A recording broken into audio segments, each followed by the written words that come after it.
recording the hottest reality TV show of 1999 by day, while at night you can explore the dark secrets of the crush house and take part in forbidden conversations. That is what the crush house promises. The premise genuinely interested me, especially the nightly exploration and promise of dark story. And while they did deliver, let's just say the game does not live up to the promise they made. The Crush House was released on August 9th in 2024. It is developed by Nerial, and on release the full price was $17. In total, my playtime clocked in at 7.5 hours, giving me access to one of the two endings. The game itself is a rather distinct and honestly nice look. The music is fun, and you even can change which tracks you're listening to within the house. In fact, it is part of the mechanics, as some audiences prefer different tunes. The character designs are diverse and the game runs smoothly. Technically, visually and audio-wise, I had no issues with the game. It's the gameplay and story where I started to struggle.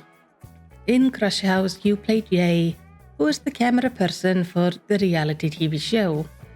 Each of the seasons runs for 5 days, from Monday to Friday, and at the start of the season, you pick the contestants. Each season has 4 contestants out of possible 12, allowing you to mix and match as you please. Then, over the week, you film the activities in the house, trying to satisfy the various audience tuning in.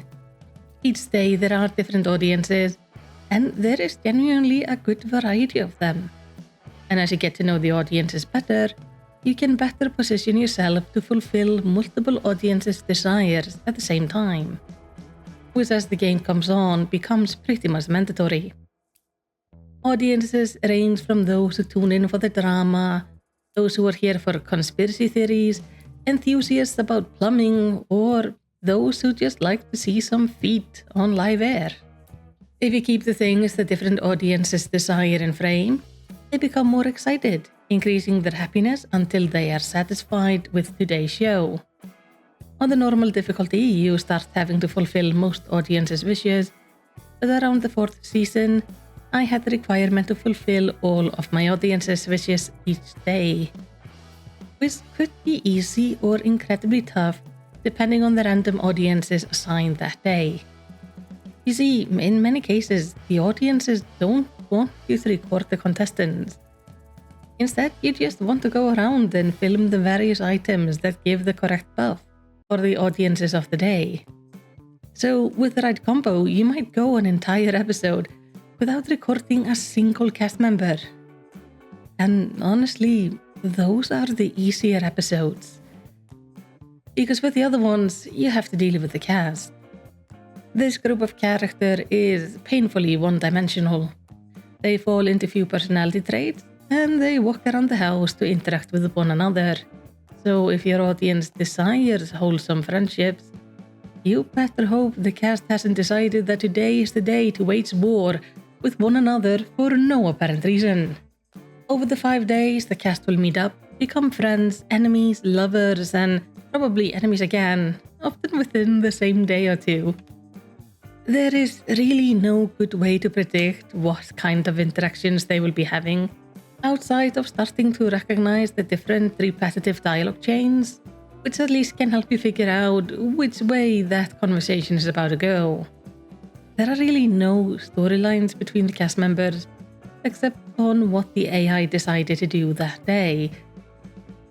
The gameplay is challenging, but more often I found it to just be unbalanced or even unfair. Throughout the day, you want to run ads so you can get money, so that at night you can walk around the house and buy props. These props are either liked by different types of audiences, or in rare cases can influence some behavior of the cast members. Sadly, I found no way to remove props, so which prop the cast members are gonna gravitate towards is again pretty much based on their random AI. At night, you will also sometimes have a chance to speak to the cast members. That is, if they want to give you a task. These range from filming them making 2 friends or not filming any backsides for a day, I even had a person ask me to film the slide for a solid 2 minutes. Fulfilling these requests is what progresses the story. The night exploration of the darker side of the show are story-bound. You never get to go into any of the interesting areas, except during specific story sequences, tied to having helped the cast in some way. And as I mentioned, there is no good way to influence the cast. And they also don't seem to be aware of their own requests. I had a guy asking me to film him making 2 friends, and then he spent the rest of the season antagonizing everyone in the house. So I had to get him for a second season to fulfill the goal. Now the mystery itself was alright. I was curious enough to keep on going, hoping for something more interesting to happen, only to be genuinely let down by the ending. Add to that the fact that the game saves each day, I had no way of going back to change my choice of endings, meaning my only option to see the other ending would be replaying the game from the start. Overall, the Crush House was not a game worth playing for me. I am glad it was no longer than it was, and while I did honestly enjoy the first season, while all of the dialogue was fresh, I quickly found myself bored with the game. Now, there will possibly be more for this game in the future. It does have a side website which seems to hint to a darker mystery, and I found the full mystery of the game to not really be solved by the end. But at the moment, it's a great premise with a lackluster execution. Though of course, that's my opinion. Tell me, is the Crush House something you are interested in playing, or have you played it already? And what did you think about it? Though of course, let's keep the spoilers to a minimum for those who want to experience the story on their own. Let's talk about it all down in the comments, and while you're there, do the good YouTube stuff by liking and subscribing. And in the end, all I want to say is takk fyrir að horfa og eigðu yndislegan dag.